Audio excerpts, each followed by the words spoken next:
Hello everyone, in this video I will review Immich.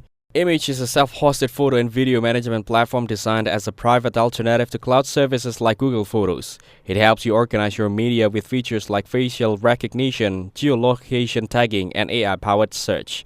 Users can easily find photos or videos by people, places, or dates, making media management much faster.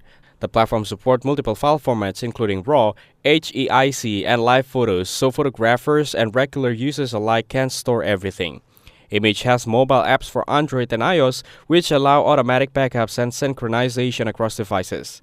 Its web interface is intuitive, reassembling familiar cloud photo services so it's easy to transition from commercial platforms. Being self-hosted, it gives full control over your data, which is great for privacy-conscious users. Many users report that it feels more secure than standard cloud storage because your media stays on your own server. The open-source nature of Immich means it's free to use and regularly updated by the community.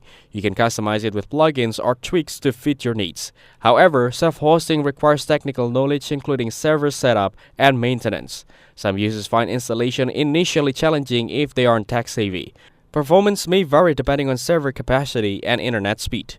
Overall, Immich is a robust solution for individuals or small teams who want private, organized, and searchable media storage. It combines convenience, advanced features, and strong privacy in one platform. Regular updates and a supportive community making it a promising long-term solution. Thanks for watching. Don't forget to like and subscribe for more videos like this.